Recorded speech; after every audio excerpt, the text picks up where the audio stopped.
ദൈവത്തെ തങ്ങളുടെ എല്ലാ മേഖലകളിൽ നിന്നും തുടച്ചു നീക്കിക്കൊണ്ടാണ് ചൈനയിൽ കമ്മ്യൂണിസ്റ്റ് ഭരണകൂടം അധികാരത്തിലെത്തിയത്. അതോടെ ക്രൈസ്തവ വിശ്വാസികളുടെ ജീവിതം അങ്ങേയറ്റം ദുഷ്കരമായി. ക്രൈസ്തവ വിശ്വാസികളെ അടിച്ചമർത്താൻ അവർക്കെതിരെ ഭരണകൂടം ക്രൂരമായ കിരാതമുറകൾ അഴിച്ചുവിട്ടു. അതിൽ നിന്ന് രക്ഷപ്പെടാനായി ക്രൈസ്തവ വിശ്വാസികൾ അധോതല സഭയുടെ ഭാഗമായി. രഹസ്യമായി അവർ ക്രൈസ്തവരായി ജീവിച്ചു. എന്നാൽ ഏറ്റവും പുതിയ റിപ്പോർട്ടുകൾ പറയുന്നത് 2030 ലോകത്തിൽ അമേരിക്കയേക്കാൾ കൂടുതൽ ക്രൈസ്തവരുള്ള രാജ്യം ചൈനയായി മാറുമെന്നാണ്. ക്രിസ്തുമതം നിരോധിക്കപ്പെട്ട, ബൈബിൾ സൂക്ഷിക്കുന്നത് കുറ്റകരമാകുന്ന ഒരു രാജ്യത്ത് നിന്ന് എങ്ങനെയാണ് ഇതുപോലൊരു അത്ഭുതം സംഭവിക്കുന്നത്? ഈ വാർത്ത എത്രത്തോളം സത്യമാകും? അതിനുള്ള ഉത്തരം തിരയേണ്ടത് മണ്ണിലല്ല, അങ്ങ് വിണ്ണിലാണ്. മനുഷ്യൻ അസാധ്യമായ പല കാര്യങ്ങളും സാധ്യമാക്കുന്ന ദൈവത്തിന്റെ ഇടപെടലിലാണ്. മനുഷ്യന്റെ കണക്കുകൂട്ടലുകൾക്ക് അപ്പുറമുള്ള ദൈവത്തിന്റെ പ്രവൃത്തിയിലാണ്. 1949 ചൈനയിലെ ക്രൈസ്തവരുടെ എണ്ണം വെറും 4 മില്യൺ മാത്രമായിരുന്നു, കടലിലെ ഒരു തുള്ളിക്ക് സമാനം. എന്നാൽ ഇന്നത് 100 മില്യണായി വളർന്നിരിക്കുന്നു. അവിശ്വസനീയമായ കാര്യം, പക്ഷേ അത് വിശ്വസിച്ചേ മതിയാവൂ. കാരണം ഇന്ന് അനേകം ചൈനക്കാർ യേശുക്രിസ്തുവിനെ തങ്ങളുടെ നാഥനും രക്ഷകനുമായി ഏറ്റുപറയുന്നുണ്ട്. ബൈബിൾ നിരോധിക്കപ്പെട്ട, ക്രൈസ്തവ മിഷണറിമാർക്ക് നിരോധനമുള്ള, കത്തോലിക്ക TV നെറ്റ്വർക്കുകളോ മറ്റ് സാധ്യതകളോ ഇല്ലാത്ത ഒരു രാജ്യത്ത് 100 മില്യൺ ക്രൈസ്തവർ.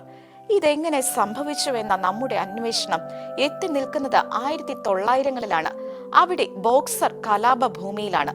ക്രൈസ്തവർക്കെതിരെ ഭരണകൂടം അഴിച്ചുവിട്ട കലാപമായിരുന്നു അത്.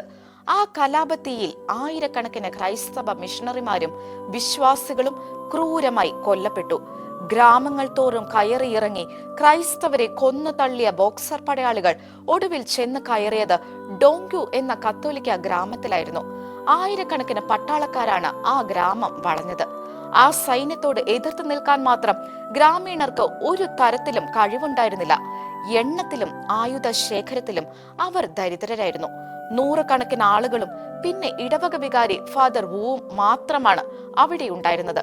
എല്ലാവരും തങ്ങൾക്ക് കീഴടങ്ങണമെന്നായിരുന്നു പട്ടാളക്കാരുടെ ആവശ്യം. ഈ സമയം വികാരിയച്ഛൻ പരിശുദ്ധ അമ്മയോട് മാധ്യസ്ഥ്യം യാചിച്ച് പ്രാർത്ഥിക്കുകയും സ്വർഗീയ ഇടപെടലിനു വേണ്ടി യാചിക്കുകയും ചെയ്തു.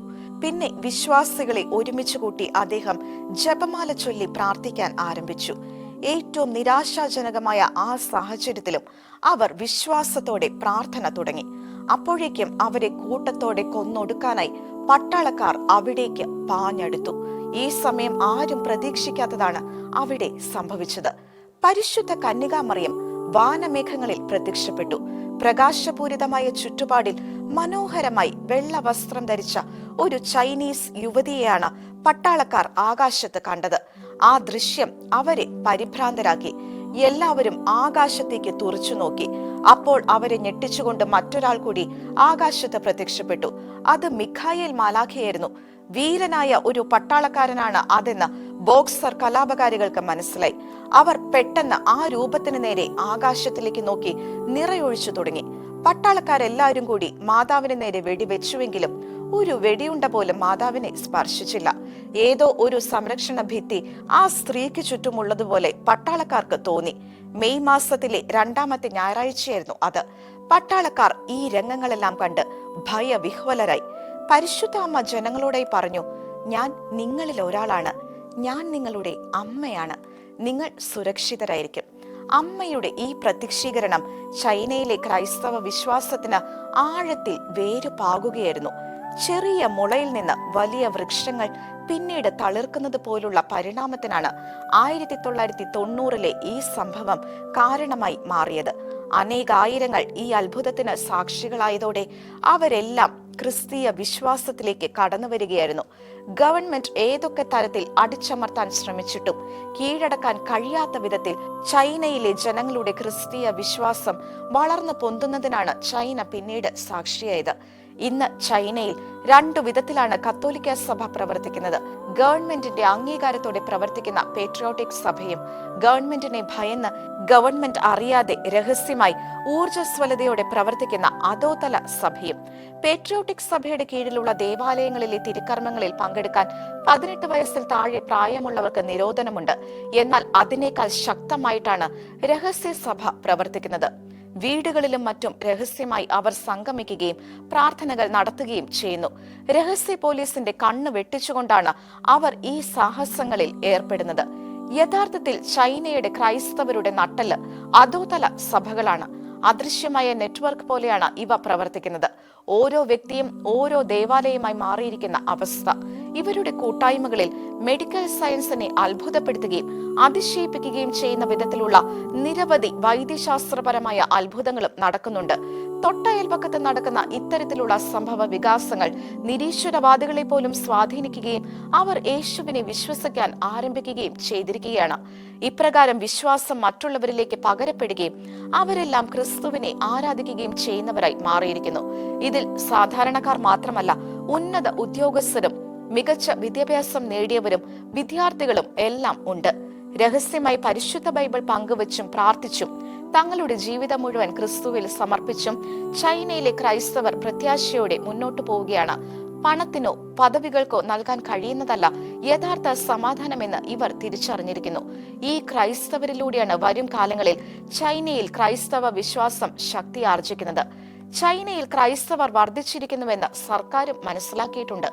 എങ്ങനെയും ക്രൈസ്തവരെ ഇല്ലാതാക്കാൻ ശ്രമിക്കുന്ന ഭരണകൂടം അണ്ടർഗ്രൗണ്ട് ചർച്ചുകൾ അടച്ചു പൂട്ടുവാനാണ് ശ്രമിക്കുന്നത്.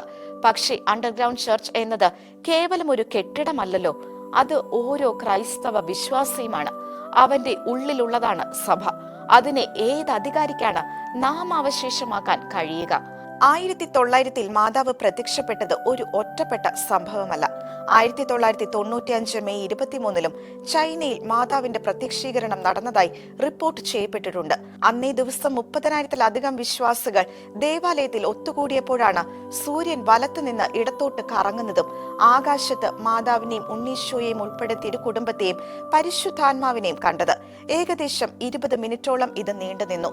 ബോക്സർ കലാപകാരികളിൽ നിന്ന് അന്ന് മാതാവ് രക്ഷിച്ചത് ഡോങ്ക്യുവിലെ ഒരു പറ്റം ജനതയെ മാത്രമല്ല, ചൈനയിലെ മുഴുവൻ ജനങ്ങളെയുമാണ്. മാതാവ് ഡോങ്ക്യുവിലെ ജനങ്ങൾക്ക് മാത്രമല്ല വാക്ക് നൽകിയത്, ചൈനയിലെ മുഴുവൻ ജനങ്ങൾക്കുമാണ്. എല്ലാ പീഡനങ്ങളിൽ നിന്നും തങ്ങൾക്ക് സംരക്ഷണമായി പരിശുദ്ധ അമ്മയുടെ മാധ്യസ്ഥ്യം ഉണ്ടാകുമെന്ന് അവർ ഉറച്ച് വിശ്വസിച്ചു. അതുകൊണ്ട് തന്നെ 2030 ആകുമ്പോഴേക്കും അമേരിക്കയിൽ ഉള്ളതിനേക്കാൾ കൂടുതൽ ക്രൈസ്തവരുള്ള രാജ്യമായി ചൈന മാറുമെന്ന കാര്യത്തിൽ സംശയിക്കേണ്ടതില്ല. പുതിയൊരു ആത്മീയ സംസ്കാരവും പുതിയൊരു സുവിശേഷവൽക്കരണ മുന്നേറ്റവും ചൈനയിൽ നിന്ന് ആരംഭിക്കുന്ന കാലത്തിനു വേണ്ടി നമുക്ക് പ്രാർത്ഥനാപൂർവ്വം കാത്തിരിക്കാം. പരിശുദ്ധാമ്മയുടെ പ്രത്യക്ഷീകരണവുമായി ബന്ധപ്പെട്ട ഏതാനും ചില കാര്യങ്ങൾ കൂടി അവസാനമായി പറയാം.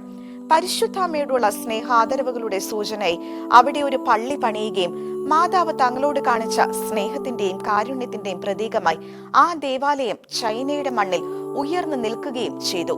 1924 ചൈനയിലെ ബിഷപ്പുമാരുടെ ആദ്യ ദേശീയ സമ്മേളനം ഈ മാതാവിനെ ആർ ലേഡി ഓഫ് ചൈന എന്ന് വിശേഷിപ്പിച്ചു. അതേ വർഷം തന്നെ ചൈനയിലെ അപ്പസ്തോലിക് പ്രതിനിധി ഈ ഔദ്യോഗിക ചിത്രത്തെ ചൈനീസ് ജനതയ്ക്ക് സമർപ്പിച്ചു. 1928 പിയൂസ് 11 പാപ്പ ഈ രൂപം ആശീർവദിക്കുകയും സാർവത്രിക അംഗീകാരം നൽകുകയും ചെയ്തു. 1929 മുതൽ ഇവിടേക്ക് തീർത്ഥാടനം ആരംഭിച്ചു. 1932 പിയൂസ് 11 പാപ്പ തന്നെ ഈ ദേവാലയത്തെ ഔദ്യോഗിക മരിയൻ ദേവാലയമായി പ്രഖ്യാപിച്ചു. 1941 പിയൂസ് 12 പാപ്പ കത്തോലിക്ക ആരാധനാക്രമ കലണ്ടറിൽ ചൈനയിലെ മാതാവിന്റെ തിരുനാളും ഉൾപ്പെടുത്തി. 1941 രണ്ടാം ലോക മഹായുദ്ധകാലത്ത് ജപ്പാന്റെ പീരങ്കി ആക്രമണത്തിൽ നശിപ്പിക്കപ്പെട്ട ഈ ദേവാലയം 1992 വടക്കൻ ചൈനയിലെ ഏറ്റവും വലിയ ദേവാലയമായി പുനർനിർമ്മിക്കപ്പെട്ടു. 2021 ഫ്രാൻസിസ് പാപ്പ ചൈനയിലെ മാതാവിന്റെ ചിത്രത്തിൽ കാനോനികമായ കിരീടധാരം നടത്തുന്നതിന് ഉത്തരവ് നൽകുകയും ചെയ്തു.